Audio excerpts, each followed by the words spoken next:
like and subscribe. It's so small. The tranquility of B.N.Rocker's farm was interrupted by a sudden, ominous shadow passing over the fields. He looked up from his work, squinting at the sky. There, looming above the horizon, was a massive ship, unlike anything he had ever seen. It wasn't long before the entire world noticed. Every screen, every device echoed with the same broadcast. As the colossal mothership filled the skies, a voice began to speak.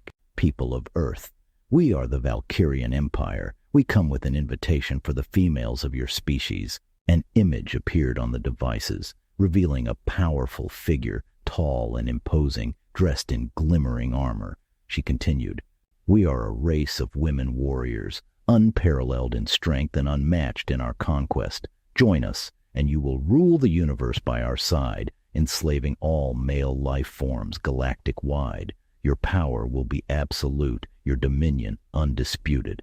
The transmission showed scenes of Valkyrian warriors leading vast armies, their iron grip extending over countless worlds. Women stood proudly, commanding fleets and overseeing vast cities, while men toiled under their watchful eyes, performing menial tasks and serving their every need. "Resist and face the consequences," the voice warned.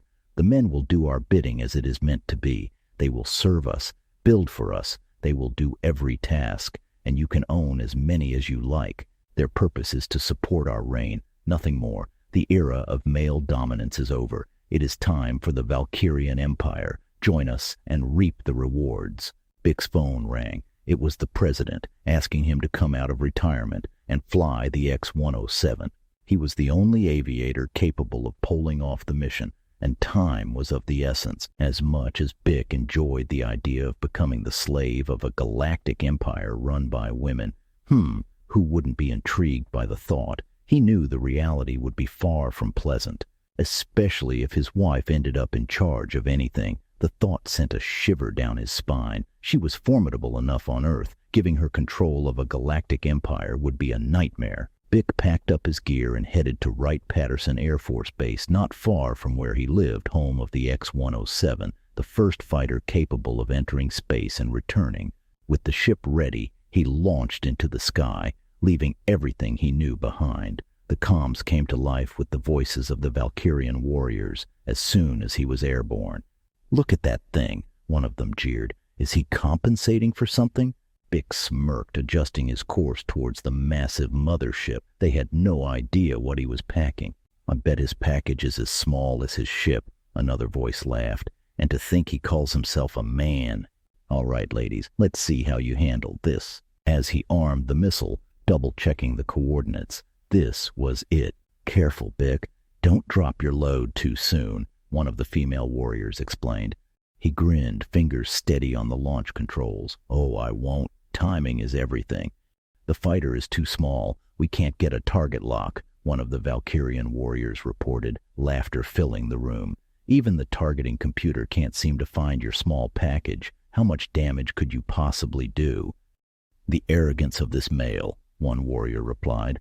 The captain shouted, "Can you magnify the image by a factor of 10 for me? I can't even see it." The second in command fell to her knees in laughter. The captain said, "Stand, Lieutenant. I see no reason for you to be on your knees." The laughter that erupted after that comment was legendary. He grinned, fingers steady on the launch controls. Unbeknownst to them, the USA had been working on a new high-tech missile, codenamed the Package, featuring an untested antimatter warhead. The development of such a weapon was shrouded in secrecy, meant to be a last resort in their defense arsenal. They hadn't planned on deploying it so soon, but desperate times called for desperate measures. B.N.Rocker carried this potent load. As he approached the mothership, the mocking voices of the Valkyrian warriors only hardened his resolve. The missile fired, a brilliant streak of light heading straight for the mothership. "That's not a missile, it's more like a bottle rocket," another warrior quipped, barely able to contain her amusement. "Careful, girls. He might poke someone's eye out with that little thing," added another, with tears of laughter streaming down her face. "What the? Is that what I think it is?" one of them exclaimed, her voice tinged with panic. Impossible. Scans show it has an antimatter warhead. How could such a primitive species possess such tech? The captain replies. Bick couldn't resist a final poke at the ladies over the comms. Size isn't everything, ladies, it's how you use it.